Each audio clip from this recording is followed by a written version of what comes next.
عمرك سألت نفسك إزاي الابليكيشنز اللي على موبايلك دي كلها بتشتغل؟ إزاي لما بتفتح ابليكيشن الطقس بيجيب لك درجة الحرارة بالظبط بتاعت مكانك؟ أو لما بتطلب أكل المطعم بيعرف طلبك وبيوصل لحد عندك؟ كل ده بيحصل عن طريق حاجة اسمها API.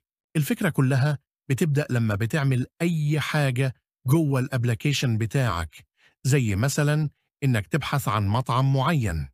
الابليكيشن بتاعك بيبعت طلب، بس الطلب ده مش بيروح كده وخلاص، في وسيط بياخده وبيوصله للمكان الصح. تخيل معايا كده إن الابليكيشن بتاعك ده هو الزبون اللي قاعد على ترابيزة في مطعم. الزبون عايز يطلب أكل من المطبخ. هنا بيجي دور الجارسون اللي هو ال API. الجارسون ال API بيجي ياخد طلب الزبون، البيانات اللي الابليكيشن محتاجها أو الأمر اللي عايز ينفذه. بعد ما ياخد الطلب، الجارسون ده هو اللي بياخده ويروح بيه على المطبخ اللي هو السيرفر أو قاعدة البيانات. في المطبخ السيرفر بيتم تجهيز الطلب بتاعك، سواء كانت معلومة محتاجها زي حالة الطقس، أو تنفيذ طلب زي إنك تطلب أكل.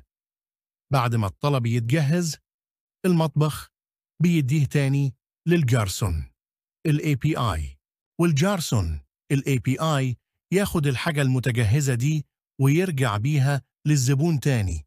الابليكيشن بتاعك يقوم الابليكيشن يعرض لك المعلومة اللي طلبتها أو يأكد لك إن الطلب بتاعك تم بنجاح.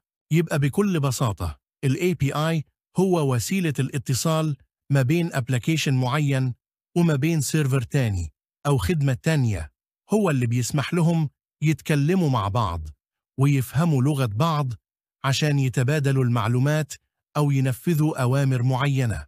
وده مش بس في الابليكيشنز الأساسية، ده كمان في حاجات كتير بنستخدمها يومياً، زي مثلاً لما تلاقي زرار سجل دخول بحساب فيسبوك أو جوجل في أي ابليكيشن أو موقع تاني.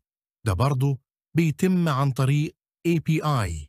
ال API ده هو اللي عامل زي الكوبري أو المترجم اللي بيخلي الأنظمة المختلفة تتواصل مع بعض بسهولة وأمان. هو أساس الشغل بتاع معظم خدمات الإنترنت الحديثة اللي بنستخدمها كل يوم وما بناخدش بالنا منها. أتمنى تكون فكرة ال API بقت أوضح شوية. لو الفيديو عجبك وحسيت إن المعلومة وصلت لك، متنساش تعمل لايك طبعا، والأهم اعمل سبسكرايب للقناة عشان متفوتكش أي معلومة جديدة ومهمة عن الذكاء الاصطناعي والتكنولوجيا اللي حوالينا